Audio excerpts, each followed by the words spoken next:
You are listening to the Think Brick Australia podcast. Think Brick Australia represents the clay, brick and paver manufacturers of Australia. Brick by brick, our podcast will discuss technical information and architectural case studies with special guests.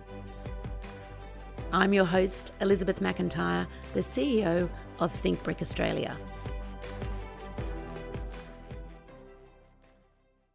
On today's podcast, I'm quite excited to be here with one of our most promising upcoming young architects who actually won the Think Brick Student Prize at the University of Queensland. Welcome, Claire Black. Thank you for having me. Claire, just a little bit of, understanding for our listeners. You're in your third year? No, so I just finished my master's, so I've just graduated in October. Oh, so wow. I am now in practice. So, You're in practice. Yes, no longer a student. Very exciting. And just if I could ask you, why architecture? What made you choose architecture?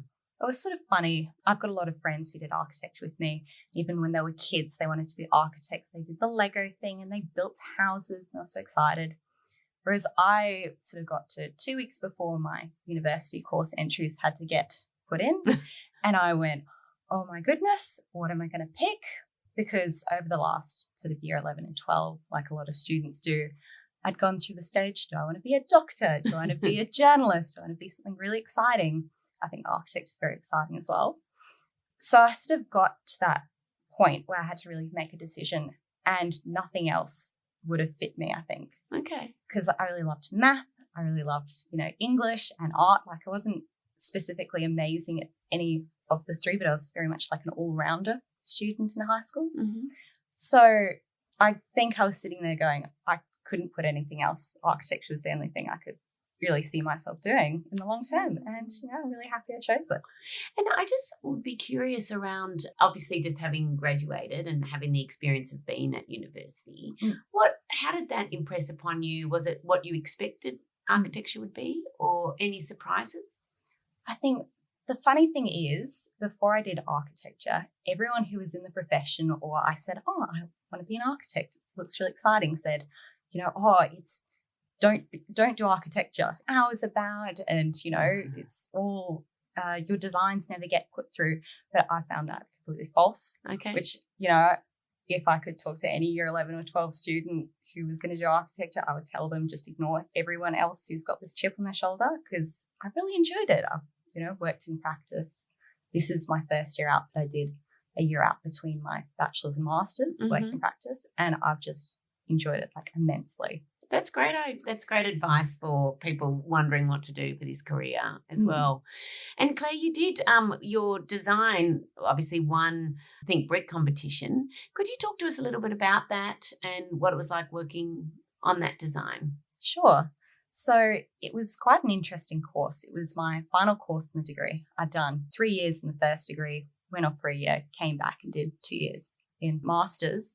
And the project was around the UQ Union Complex, which is a set of, I think it's 5 buildings on campus, which I'd been to every day I was at university. You would go there to pick up food or hang out. And those buildings really fade into the background. You don't really notice them when you've been around them for 5+ years. So the project got us to look at these buildings because they were actually set to be demolished at that point. I'm not sure how it's going at this time. I think there's a lot more discussion going on there, hopefully. Mm-hmm. So we had these existing buildings and they were all brick. And when you first looked at them, they sort of seemed a little bit, not boring, but it was sort of rectangular brick buildings. Architecturally, you're sort of standing there going, I don't understand initially why they're really pushing to save these buildings. But then I did a semester, so it was with John Watson and John MacArthur, who John's a UQ lecturer, and Don is quite a well-known architect in Brisbane. And we really started diving into the history of these buildings. So one of them was the UQ, it was originally the Union Building, now it's the admin block. And it was like the first union building in Queensland. It was, in terms of university, really important.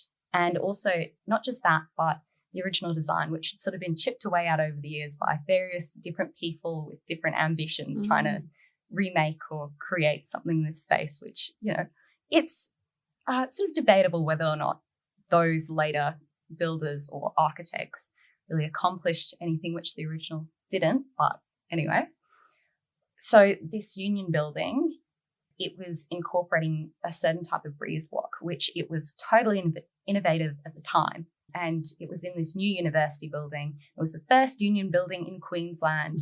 So it was really exciting. And we sort of I looked at this project and went, well, I'm trying to redesign this university complex and bring it in so that contemporary students could use it.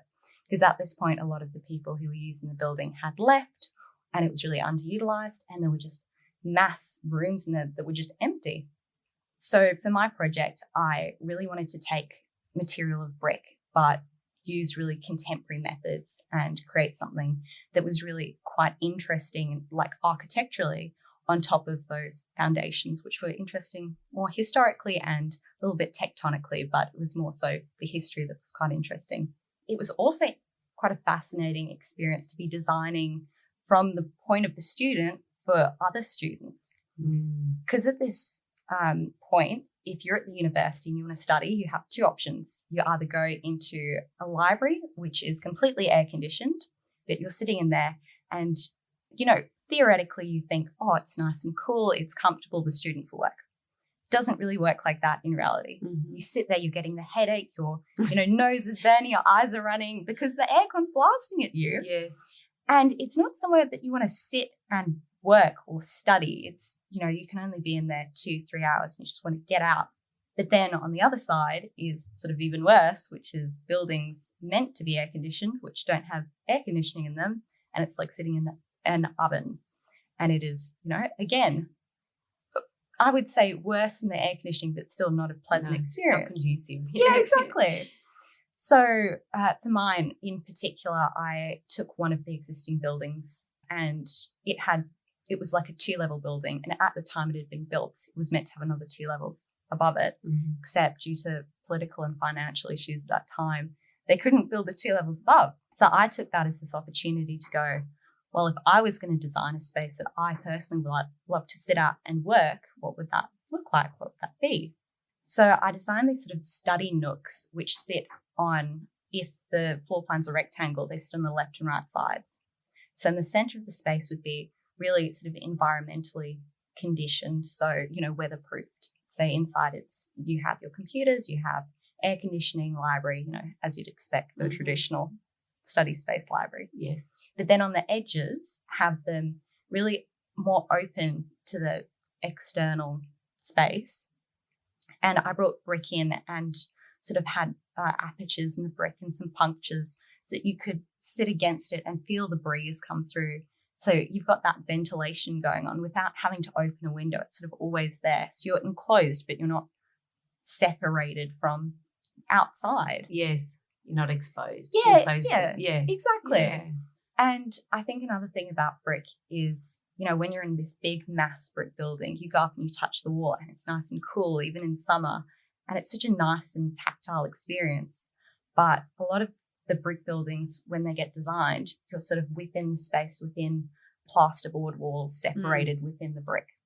Whereas mine, I wanted the person to really be directly against the brick. You can't avoid this lovely textural experience next to you. So I think that's what really drove the project. It was this led from what would I want if I want to interact with special material, but also the environment. And then Claire, when you were designing with the brick, was there anything that surprised you about the design? I think it was quite interesting because I master planned because it was 5 buildings. Unfortunately, you can't design everything in these projects when it's 10 weeks or so. But every time I had a different design, I would say challenge, I tried to turn to brick first to see how I could incorporate that because brick was such a strong material in all of these buildings. And it was interesting that I never ran out of creativity or things I could do with the brick. So, for example, I had an awning going over this central space because the buildings are sort of around a central courtyard. And I had little brick plinths that could tie the brick language back into this central court while it was a bit more open. And then I had the study nooks, which was the, student experience. And then I also had a sort of performance space which had brick as the structural element. So every time I had this challenge, it was, well, how can I do it with brick? And I never ran out of ideas or inspiration, even though they were using brick all the way back when these buildings were first put in I think it was sort of the 1960s. So yeah, it was just interesting that you can be so creative with this one material. Yeah. And Claire, tell us what you're doing now that you're out of study. So I'm currently working in an architecture practice, which is base architecture, and we really focus on the residential side of things. When I was in my year out, I went to Wilson Architects, which is a little bit more sort of larger scale university buildings as well, which really was funny when it started influencing some of my design choices. But as I say, at this point, I'm working in sort of residential architecture and really enjoying it and getting involved in all the different aspects of the project, which you don't necessarily get to experience when you're a student. No. What are you most excited about being a young architect? What are you most excited about for the future? I would say that up until several years ago, when you start designing, let's say like a new building in Queensland, the first sort of knee-jerk reaction is let's demolish what's already on the site. Whereas what this project brought in was, well, let's actually have a look at what's existing. Maybe if the importance of it isn't immediately discernible, that doesn't mean it doesn't have something important to show or incorporate, especially into your new design. It shouldn't be seen as something that will restrict you, this using something existing, but instead something that can bring an inspiration, really inspire and challenge your design. I love that. Oh, you're so impressive. Claire, you are a remarkable young lady and a fascinating talent for architecture. And thank you so much for joining us today. All right, rapid questions.